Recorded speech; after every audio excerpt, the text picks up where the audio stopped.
1996 সাল রিবক অলিম্পিকে স্পন্সরশিপের জন্য ৬০ মিলিয়নেরও বেশি খরচ করেছিল, কিন্তু অলিম্পিক শেষে যখন মানুষজনকে জিজ্ঞেস করা হলো অলিম্পিকের অফিসিয়াল স্পন্সর কে ছিল, বেশিরভাগ মানুষ নাইকিকে ভোট দেয় রিবকের পরিবর্তে। বিস্ময়কর ব্যাপার হচ্ছে, এই বছর অলিম্পিকে কোনো অ্যাক্টিভওয়্যার কিংবা পরিচিত লাইফস্টাইল ব্র্যান্ড স্পন্সর করছে না। কারণটা কি হতে পারে?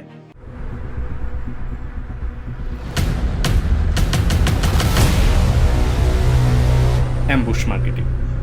নাইকির 1996 সালের অলিম্পিক থেকে শুরু করে 2012 সালের লন্ডন অলিম্পিকের অসাধারণ ক্রিয়েটিভ মার্কেটিং, যা তাদেরকে নিয়ে যায় অনন্য উচ্চতায়।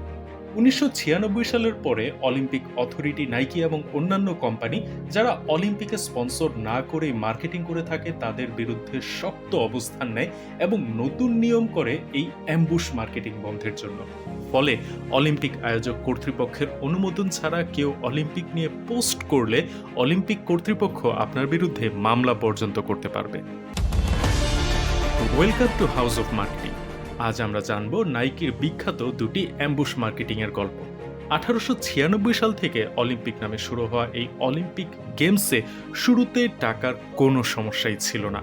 অলিম্পিক গত শতাব্দীর প্রথম অর্ধ পর্যন্ত অল্প বাজেটে আয়োজন করা হতো, তাই যারাই সে সময় স্পন্সর করার আগ্রহ দেখিয়েছিল অলিম্পিক কর্তৃপক্ষ সেসবের সবই নাকচ করে দেয়। তবে 1976 সালের মন্ট্রিয়ল গেমসে প্রায় $1 বিলিয়ন ক্ষতির সম্মুখীন হয় অলিম্পিক কর্তৃপক্ষ। ফলে অলিম্পিকের নতুন প্রেসিডেন্ট হুয়ান আন্টোনিও সামারা আর্থিকভাবে অলিম্পিককে স্বাবলম্বী করতে আরও কিছু আয়ের উৎস খুঁজতে থাকেন, যা এই আয়োজনকে একদমই পরিবর্তন করে দেয়। তিনি অলিম্পিকের নতুন অর্থের উৎস হিসেবে এক্সক্লুসিভিটি ফর স্পন্সরশিপ রাইটসকে পরিচয় করিয়ে দেন। একদম শুরু থেকেই কিছু ফর্মাল স্পন্সর ছিল গেমসে, তবে এই নতুন এক্সক্লুসিভিটি স্পন্সরশিপে কিছু নতুন নিয়ম জুড়ে দেন প্রেসিডেন্ট। 1984 সালের পূর্বে কোক এবং পেপসি একই সাথে অলিম্পিকে স্পন্সর করে, তবে 1984 সাল থেকে তারা অফিসিয়াল গ্লোবাল স্পন্সরশিপ এবং ব্রডকাস্টিং পার্টনারশিপ বিক্রি শুরু করে। ফলে যারা অফিসিয়াল গ্লোবাল স্পন্সর হতে পারেনি তারা সরাসরি অলিম্পিক নিয়ে মার্কেটিং করতে পারত না। অলিম্পিক এই নতুন স্পন্সরশিপ নীতিমালার কারণে অনেক বেশি আয় করতে থাকে, কিন্তু যারা অলিম্পিক নিয়ে অফিসিয়ালি মার্কেটিং করতে পারত না তাদের হাত ধরেই শুরু হয় এই অ্যাম্বুশ মার্কেটিং। 1996 আটলান্টা অলিম্পিকে রিবক অলিম্পিকের অফিসিয়াল পার্টনারশিপ কিনে নেয়, আর নাইকি অফিসিয়াল পার্টনার হতে না পেরে তাদের বাজেট অন্য উপায়ে খরচ করা শুরু করে। তারা অলিম্পিক ভেন্যুর আশেপাশের সকল বিলবোর্ড এবং অ্যাডভার্টাইজিংয়ের জায়গাগুলো কিনে নেয়। এর ফলে তাদের সুশ আইকন অলিম্পিক সম্প্রচারে প্রায় সকল টিভিতেই দেখা যেতে থাকে। এছাড়া নাইকি তাদের iconic top athlete Michael Jordan এবং কার্ল লুইসকে নিয়ে বিজ্ঞাপন তৈরি করে। অলিম্পিক গেমস দেখতে যাওয়া দর্শকদের হাতে সুশ লোগো সম্বলিত পতাকা দেয় আর নিশ্চিত করে লোগোটা যেন পুরোপুরি দেখা যায়। তবে তাদের সবচাইতে বড় মার্কেটিং স্ট্যান্ড ছিল অলিম্পিক পার্কের বাইরে পার্কিং গ্যারেজে নাইকি সেন্টার তৈরির মাধ্যমে। প্রাইম লোকেশনের রিটেল আউটলেট হওয়াতে দর্শকদের আকর্ষণের কেন্দ্রবিন্দু হয়ে যায় নাইকি। এখানে একটা বাস্কেটবল কোর্ট, ভিডিও থিয়েটার এবং হসপিটালিটি এরিয়া রাখা হয় নাইকির স্পন্সর করা অ্যাথলেটদের জন্য। এর ফলেই অলিম্পিক নন স্পন্সরদের নিয়ে হার্ড লাইনে যেতে বাধ্য হয়, আর যে দেশই অলিম্পিকের আয়োজন করতে চাইতো তাদের অবশ্যই বিশেষ আইন তৈরি করতে হতো অলিম্পিককে অ্যাম্বুশ মার্কেটিং থেকে বাঁচাতে। এরই প্রথম প্রতিফলন দেখা যায় 2012 সালের লন্ডন অলিম্পিকে। তখনকার বিশেষ আইনের জন্য ওয়েমাউথের এক কসাইকে অফিসিয়ালি সতর্কবার্তা দেওয়া হয়েছিল 5টি ইন্টারলিঙ্কড সসেজ রিং একসাথে করে ছবি পোস্ট করার কারণে। এত কিছুর পরেও নাইকির স্ট্র্যাটেজিটা আসলে কি ছিল বলতে পারেন আপনি? আপাত দৃষ্টিতে যে কোনো ব্র্যান্ডের জন্যই অসম্ভব ছিল স্পন্সর ছাড়া নিজেদেরকে অলিম্পিকের সাথে অ্যাসোসিয়েট করে মার্কেটিং করা। আর যেহেতু অ্যাডিডাস গ্লোবাল স্পন্সর হিসেবে লন্ডন অলিম্পিকে ছিল, তাই স্বাভাবিকভাবেই তারা নিজেদের অনন্য উচ্চতায় নিয়ে যাবে, সেটাই হবার কথা। তবে এখানেই টুইস্ট ছিল নাইকির স্পেশাল মার্কেটিং টিমে। কেননা অলিম্পিক শেষে দেখা যায় অলিম্পিকের সারা সময় জুড়ে 9,000 টুইট হয় অ্যাডিডাসকে ট্যাগ করে, আর 16,000 টুইট হয় নাইকিকে নিয়ে। শুধু তাই না, অলিম্পিকের উদ্বোধনী অনুষ্ঠান থেকে সমাপনী অনুষ্ঠান পর্যন্ত সোশ্যাল মিডিয়াতে অ্যাডিডাস যেখানে 12,000 ফলোয়ার যুক্ত করতে সক্ষম হয়, সেখানে নাইকি 57,000 নতুন ফলোয়ার যুক্ত করে। এখন কথা হচ্ছে, এত বিধিনিষেধের মাঝে নাইকি কিভাবে এসব কিছু করেছিল? মূলত এত নিয়মের মাঝেও কিছু লুপ হোল ছিল যেগুলো খুব ক্রিয়েটিভলি নাইকি কাজে লাগায়। এর মধ্যে একটি হচ্ছে, যে অ্যাথলেটরা অলিম্পিকে অংশ নিয়েছিল তার নিজেদের ইচ্ছে অনুযায়ী যে কোনো শু পরতে পারত। আর এজন্যই নাইকি অলিম্পিকের 400 অ্যাথলেটকে নির্বাচন করে তাদের ব্র্যান্ড অ্যাম্বাসেডর হিসেবে। তাদেরকে স্পেশাল সবুজ ও হলুদ রঙের সংমিশ্রণে বানানো নতুন লাইন আপ ভোল্ট নামের শু দেয় পরার জন্য। কেন?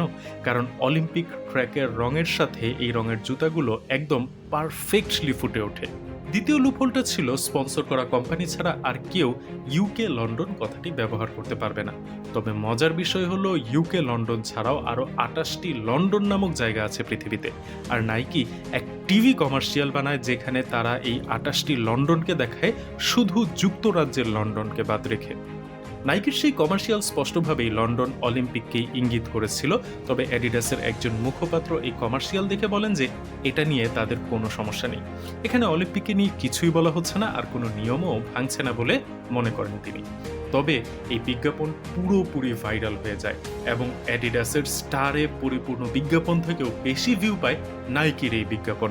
সেখানে তারা যুক্তরাজ্যের লন্ডন ছাড়া বাকি সব লন্ডন, যেমন Ohio London, little London Jamaica, London gym, London hotel, small London in Nigeria, এমনকি লন্ডন স্ট্রিটে সেখানকার লোকাল অ্যাথলেটদের পারফর্ম করার দৃশ্যও দেখানো হয়।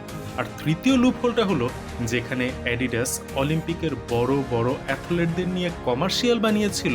নাইকি বিধিনিষেধের জন্য কোনো অলিম্পিক অ্যাথলেটকে ব্যবহার করতে পারেনি ঠিকই, তবে তারা স্থানীয় তরুণ অ্যাথলেটদের বেছে নিয়েছিল এই কমার্শিয়াল বানানোর সময়। তারা তাদের সেই কমার্শিয়ালে আমাদের মতো সাধারণ মানুষদের অনুপ্রাণিত করে যে আমরাও চাইলে আমাদের সেক্টরে চ্যাম্পিয়ন হতে পারি। আর এ কারণেই সর্বস্তরের মানুষের কাছে নাইকির এই কমার্শিয়াল বেশি গ্রহণযোগ্যতা পায় এবং অলিম্পিক শুরুর পর থেকে ইউটিউবে নাম্বার 1 ট্রেন্ডিংয়ে চলে আসে। নাইকির এই কমার্শিয়াল যেখানে 4.5 মিলিয়ন ভিউ পায়, সেখানে অ্যাডিডাস পায় 2.9 মিলিয়ন ভিউ। আর এর মাধ্যমেই অলিম্পিকের অফিসিয়াল স্পন্সর না হয়েও, অলিম্পিকের স্পন্সরের জন্য $150 মিলিয়ন না দিয়েও আরও একবার অলিম্পিকের মার্কেটিং হাইজ্যাক করে নেয় নাইকি। আর অলিম্পিক শেষে যখন সাধারণ মানুষকে জিজ্ঞেস করা হয় অলিম্পিকের স্পন্সর কে ছিল, তখন কত পার্সেন্ট মানুষ কাকে ভোট দিয়েছিল বলে আপনি মনে করেন? উত্তরটা জানিয়ে দিতে পারেন কমেন্টে। এবার আমরা চলে যাব এই ভিডিওর সবচাইতে গুরুত্বপূর্ণ অংশ, এই কেস স্টাডি থেকে আমরা কি কি শিখতে পারছি। প্রথমত, নাইকি ব্র্যান্ড হিসেবে সবার কাছে সমাদৃত এবং পরিচিত। যদি তারা অলিম্পিকে মার্কেটিং নাও করত, এত এফোর্ট দিয়ে এত চ্যালেঞ্জ এবং রেস্ট্রিকশনের মাঝে থেকে ফাইন্ড ইয়োর গ্রেটনেসের মতো অসাধারণ কমার্শিয়াল নাও বানাতো, তবুও তারা ব্র্যান্ড হিসেবেই সবার কাছে পরিচিত থাকতো। কিন্তু তবুও নাইকি তাদের এক্সট্রা এফোর্ট দিয়েছে এবং এটাই মূলত সকল বাধা বিপত্তির মাঝেও এগিয়ে এসে অ্যাডিডাসকে মার্কেটিং যুদ্ধে হারায়। আর এর কারণ হলো, নাইকি ব্র্যান্ড হিসেবে মনে করে যে সাধারণ এবং অসাধারণের মাঝে তফাৎ তৈরি করে দেয় এই এক্সট্রা এফোর্টটুকুই। দ্বিতীয়ত, মানুষ সাধারণত আমরা যা বলি তা ভুলে যায়, তবে আমরা তাদের কেমন ফিল করাই তা কিন্তু সবসময় মনে রাখে। তাই আমাদেরও মনে রাখা উচিত যে আমরা যে কাজই করি সেটা যেন শুধু করার জন্যই করা না হয়, সেটা যেন মানুষের মনে রাখার মতো হয়। নাইকির এই কমার্শিয়ালটা ছিল এমন যে তারা সবাইকে চ্যাম্পিয়ন অনুভব করাতে চায়। তারা কখনোই তাদের গ্রেটনেস নিয়ে বলে না, তারা সাধারণ মানুষের গ্রেটনেস নিয়ে বলে। আমাদের চারপাশের বেশিরভাগ মানুষই হয়তো ভালো, কিন্তু খুব অল্প সংখ্যক মানুষই আছে যারা গ্রেট। আর এর কারণ হচ্ছে তারা গ্রেট হতে চায়। আর এজন্যই বলা হয়, good is imperative but greatness is a choice. আর সবার শেষ বিষয় হলো যে বলা হয়ে থাকে, somehow we have come to believe that greatness is meant only for a chosen few, that greatness is only meant for the superstar. কিন্তু আসলে গ্রেটনেস সবার জন্যই, এটা কোনো একজন স্পেশাল মানুষ কিংবা জায়গার জন্য হয় না। যে হতে চায়, খুঁজে নেয় গ্রেট হওয়ার পথ, তার জন্যই এই গ্রেটনেস।